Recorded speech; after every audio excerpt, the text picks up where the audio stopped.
Ələkbər Zeynalabdin oğlu Tağırzadə 1862-ci il mayın 30-da Şamaxıda anadan olmuşdur. Atası kiçik baqqal dükanı olan dindar bir kişi idi və Ələkbəri gələcəkdə ruhan görmək istəyirdi deyə oğlu 8 yaşına çatanda onu mollaxanaya qoymuşdu.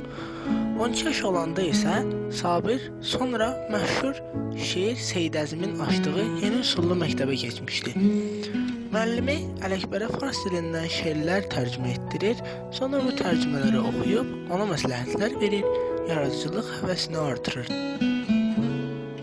1903-cü ildə Şərqi Rus qəzetində, bir qədər sonra isə Həyat qəzetində şeirləri çap olunan 1906-cı ildə şair Molla Nəsrəddin jurnalının ən pəyam müəlliflərindən birinə çevrilir. Elə həmin vaxtdan Cəlil Məmmədquluzadə ilə Sabir arasında qırılmaz dostluq münasibətləri yaranır və hər iki sənətkar xalqın qanını soran 1910-cu ilin əvvəllərində Sabir Bakıya işləməyə gəlir. Əvvəlcə Zənbur jurnalının redaksiyasında da çalışır. Sonra Balaxanı məktəbində böyük həvəslə dərs deməyə başlayır. Müəllimliyi ilə yanaşı, şair Balaxanı neft mədənlərində işləyən fəhlələrə, yerli inqilabçılara yaxınlaşaraq, onların açdıqları Nov kitabxanasının fəal üzvü olur.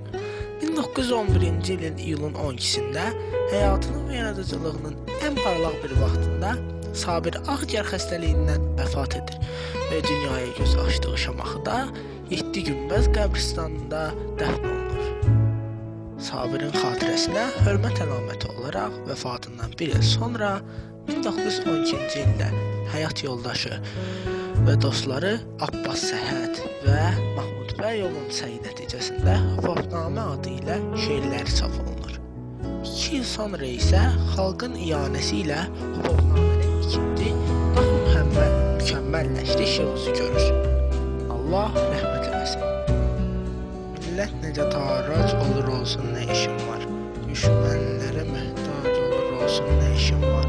Qoy mən dax olum özgələri ilə nə dikarim.